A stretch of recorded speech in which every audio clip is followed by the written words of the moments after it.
am pleased to inform everyone that Seattle has been liberated. The Capitol Hill Autonomous Zone, otherwise known as Chaz, I think they switched their name to CHOP, but I'm told they went back to Chaz, was a failed 4-week Democrat experiment by the radical left, and the results are in. Anarchy is anti-American. Law and order is essential. Peace in our streets will be secured.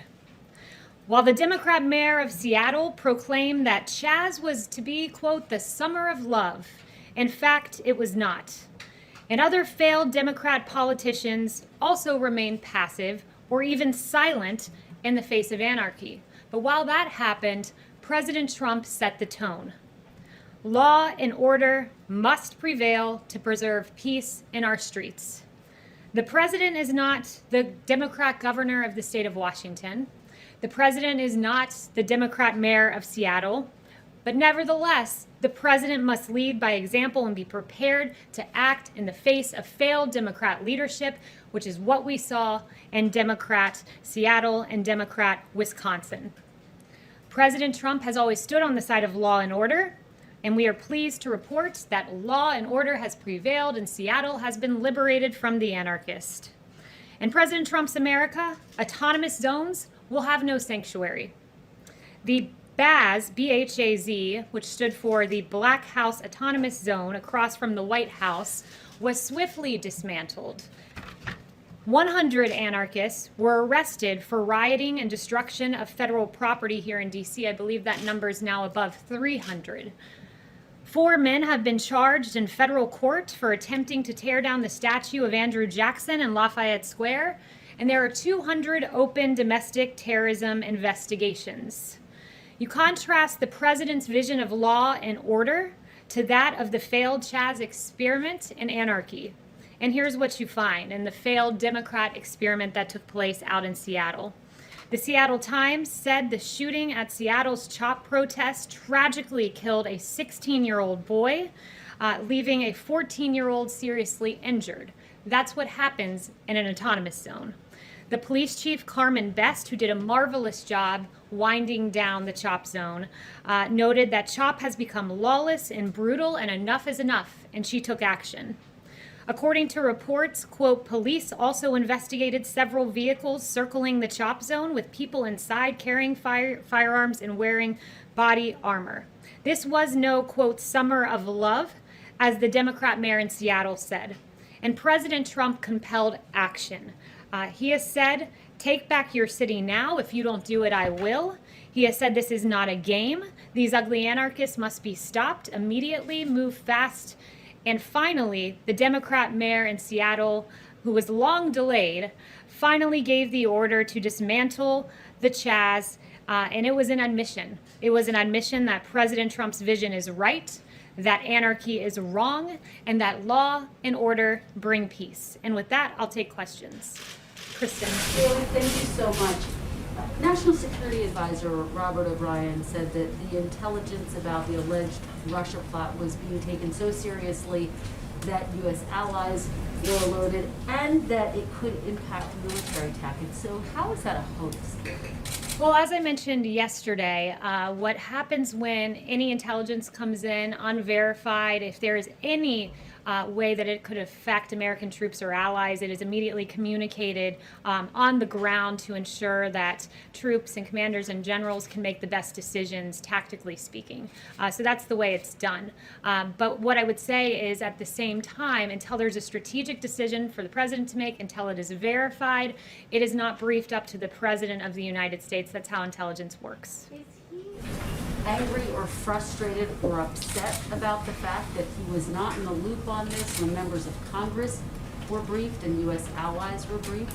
No, the president believes that and has great faith in Ambassador O'Brien and the others who made the decision that this shouldn't be risen to his desk. It was a career CIA officer with more than 30 years tenure who made the decision not to brief it up, and the National Security Advisor agreed with that decision. She's an excellent officer and does great work, and made the decision not to brief it up. It was the right decision to make, and at this moment as I speak to you, it is still unverified. And Kayleigh, just to follow very quickly, I've heard you and Robert O'Brien and others express real outrage about the leaks. Is there outrage about what the intelligence community is investigating, which is the possibility of these Russian bounties targeting U.S. troops? Make no mistake that this administration has acted tough on Russia, always makes the decision that's in the best interest of protecting our troops, like killing General Soleimani, who killed 600 American troops, maimed thousands others, and al-Baghdadi. We always act in the best interest of our troops, but this is unverified still at this very moment. John. Kayleigh, why is the president calling Black Lives Matter a symbol of hate? Well, what the president was noting is that that symbol, when you look at some of the things that have been chanted by Black Lives Matter, like pigs in a blanket, fry 'em like bacon, that's not an acceptable phrase to paint on our streets. Look, he agrees that all Black Lives Matter, including that of Officer David Dorn, Patrick Underwood, 2 officers whose lives were tragically taken amid these riots. All Black lives do matter. He agrees with that sentiment. But what he doesn't agree with is an organization that chants pigs in a blanket, fry 'em like bacon about our police officers, our valiant heroes who are out on the street protecting us each and every day. Americans of all races have protested in all 50 states around that phrase, Black Lives Matter, and the president is here calling it a symbol of hate? He's talking about the organization. I would note to you that the Greater New York BLM president has said if this country doesn't give us what we want, that we will burn down the system, and I could be speaking literally. I'd call that a pretty hateful statement. But Kayleigh, Yes, he's not Ben. talking about the organization in his tweet. He says Yes, the words. Ben. He says the words. Which, Black Lives Matter. what's the name of the organization again? Black Lives Matter. There you go. You That- just those are answered the- my those are the question. words that are Go ahead, being Ben. Fifth Avenue. Question on coronavirus. Earlier today, the president said, I think that at some point that's going to sort of just disappear, I hope. Is hoping that it will disappear the president's strategy at this point? No, the president's confident that it'll disappear. He's confident that he's put together a revolutionary, first-class team that is going to break through bureaucracy and get us a vaccine. He's confident that that will lead us to a place where we won't have COVID on our hands. And in fact, there was very pleasing news today from Pfizer and BioNTech that showed positive results for their vaccines. Dr. Fauci says that we're heading toward the 100,000 cases per day. So why does the president have evidence that it would just disappear? Well, he one- distinguished between a vaccine and it just disappearing. One thing I would note with regard to cases, we're aware that there are embers in the country. We're aware that there are places with rising cases, and that's why Dr. Birx is on the ground and others. We're continually assessing that. But one thing I would note is just that when you do test more people, you do identify more cases, and that is rapidly ongoing. We're testing more than 500,000 a day. To give you an example, on April 6th, really the height of the pandemic, we were doing 151,525 tests. One day, Thursday is the number that I have here, we conducted 637,587 tests. So when you have more than a 5-fold increase in tests, you have a greater identification of Do you cases. consider what's happening in Florida, in Texas, and Arizona as embers? I would say that we see rising cases, we see embers around the country. We always knew that would come with reopening, but those who are identifying as positive cases do tend to be younger individuals, as the vice president noted, and I think the increase in testing is part of the contribution to what we're seeing. Yes. Today, Mayor Bowser said her office is communicating with the Department of Interior about the 4th of July celebration, and it's not, in her mind, in keeping with CDC guidelines, as well as DC Department of Health guidelines. The White House has said over and over again we should look to our local authorities for how we should act. Should the administration be following the local guidelines in The this? president has said that we should follow our local authorities with masks, so that's the decision that he encourages people to follow those authorities. The CDC guidelines, I'd also note, say recommended but not required, and we are very much looking forward to the 4th of July celebration. Yes. Are you preparing some options for the president to consider for retaliation against Russia should this intelligence prove to be true? And I won't get ahead of the president on action. I also won't get ahead of the intelligence, which at this moment is unverified. Does the president want this intelligence to be corroborated or not, or what has he told his advisors on this front? The president, it's unverified, it's being assessed, it's going through the same process normal intelligence would go through, but what's unfortunate is we're having this discussion because of the New York Times deciding to run with this and erroneous information about the president being briefed, which was not true, and the erroneous information that there was a conclusion when in fact there was not a conclusion. Jen? Yeah, Kayleigh, can you confirm that the CIA director and the NSA director will brief the Congressional Gang of Eight tomorrow about the Russia bounties? Yes, that is the plan. Two of them, anyone else that will be briefing the Gang of Eight? I'm not entirely sure who else will be in that briefing. Say, does the president generally have confidence in the intelligence community's findings and conclusions about Russia? Yes, he does have confidence, and he's many times acted on verified intelligence, and there's times he's decided that it's in our strategic interest not to act. I'd give you the example of Soleimani and al-Baghdadi, and then the example of Iran shooting down, when Iran engaged in actions and the president said it's not time to engage because shooting down an entity is not the same as losing loss of civilian lives. Yes. Thank you. Thank you, Kayleigh. Shooting down a drone, excuse me. Yes. The president has come under criticism this week for statements that he has made that his detractors say are dog whistles to a certain segment of his base that he is trying to gin up for re-election. Those include comments like Kung Flu, our heritage, while talking about Confederate statues. And most recently, they include the video that I know you discussed in here the other day, but the video of a supporter of his using the term white power. So why hasn't the president denounced that video and called that a hateful statement? The president took down that video. That deletion speaks strongly, and what I would note, the president has repeatedly condemned hate. August of 2019, in one voice, our nation must condemn racism, bigotry, and white supremacy. These sinister ideologies must be defeated. Hate has no place in America. In April 2019, we have no tolerance for those who disrupt this peace, and we condemn all hate and violence, especially in our places of worship. August 2018, I condemn all types of racism. He's repeatedly done this. That specific video and said that that is hateful language that was used in it. He deleted it. The deletion speaks for itself. His repeated condemnations of hate speak for themselves, and this is a president who's repeatedly condemned hate and repeatedly encouraged for us all to come together. Yes. Thank you, Kayleigh. Did the president meet today with Senate Republican leader McConnell about the future recovery aid package? And is there any sort of agreement on additional unemployment insurance or stimulus payments? Yeah, so I have no announcements with regard to his meetings, but what I would say is he did mention that in phase 4 he would be open to direct payments on the point of unemployment insurance. One thing that he's concerned about is he does not want to see an incentive not to work, and enhanced unemployment benefits that Senator Schumer has suggested would be an incentive for people not to get back to work, and he wants to encourage people to get back to work. And at the same time, he's mentioned a payroll tax holiday, a big win for our workers that helps those who are on the lowest end of the payroll, would help the Americans who need it most. So those are some things he's talked about for phase 4. Yes. You used the word embers to describe the coronavirus, but yesterday another all-time record of 47,000 cases, and 4 times this week a new record.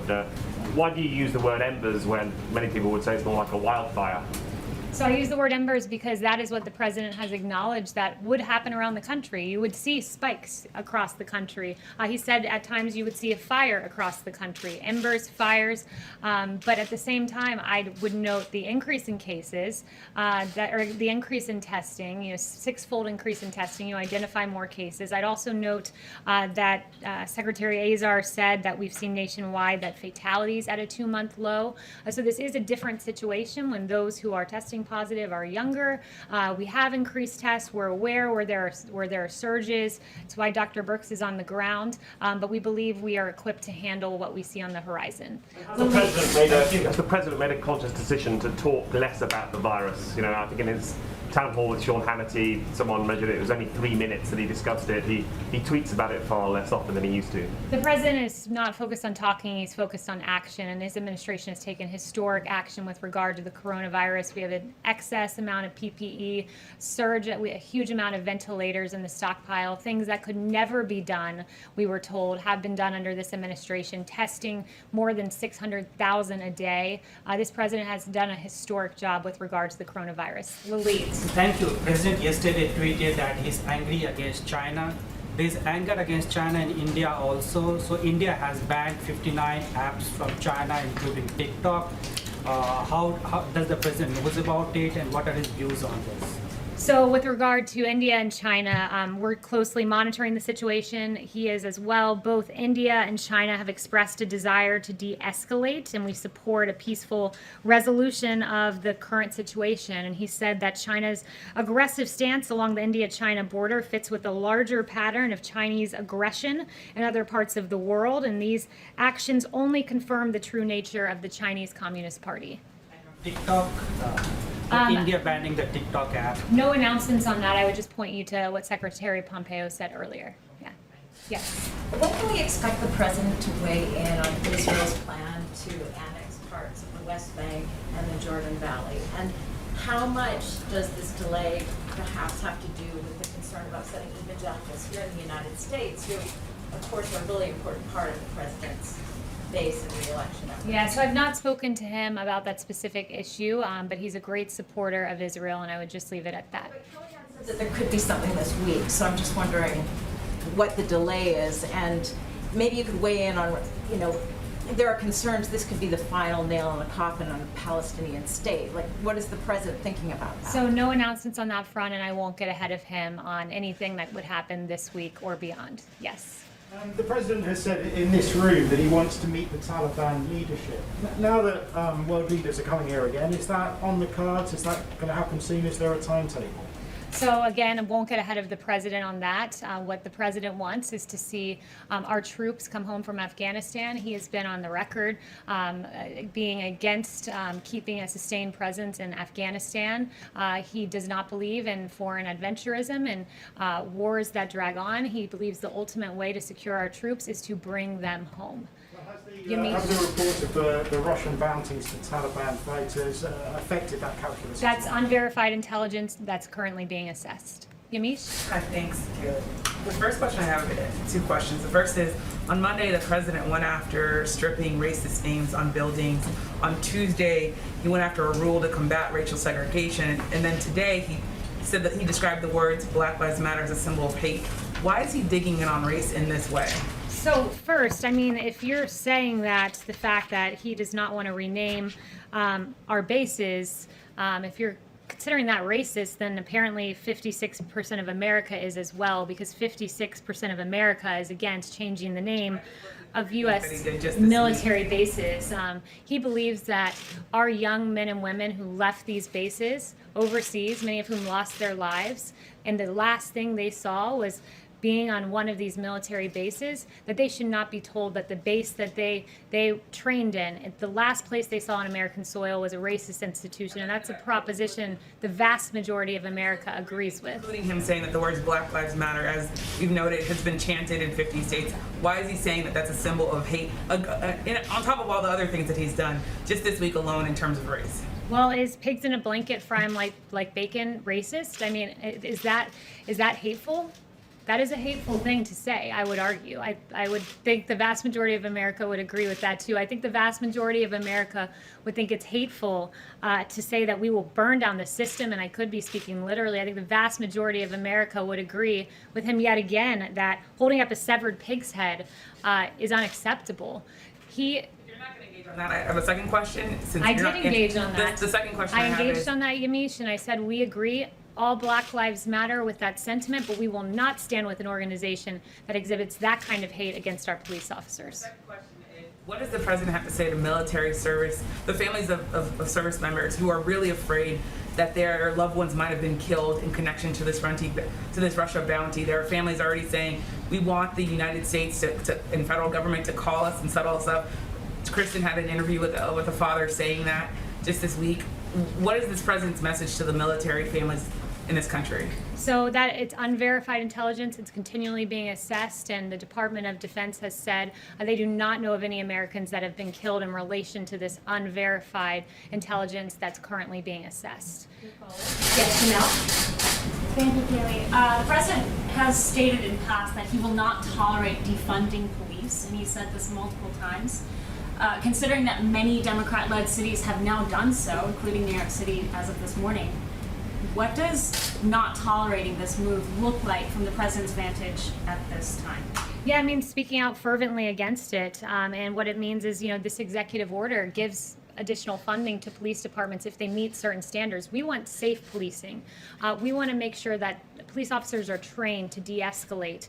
That's why there is this supplementary funding in the EO that incentivizes and rewards police departments that train their officers in de-escalation, that get rid of chokeholds except when there's an incident of lethal force. But look, he stands firmly with America yet again on this, with 64% of opposing defunding the police. That's a huge number. 57%, according to another HuffPo YouGov poll, stand against it. And look, where America stands is here, where we're at a place where 64% of the nation are concerned that the growing criticism of America's police will lead to a shortage of police officers. That will harm all Americans. It's an untenable principle, and it's unacceptable when you have people like Representative Ocasio-Cortez really suggesting where the Democrat Party stands today, because taking $1 billion away from NYPD police officers wasn't enough for her. She wants to take it all away. She doesn't want police officers, and that's a really unacceptable proposition. On the USMCA also, it takes effect at midnight. What immediate changes is the White House hoping to see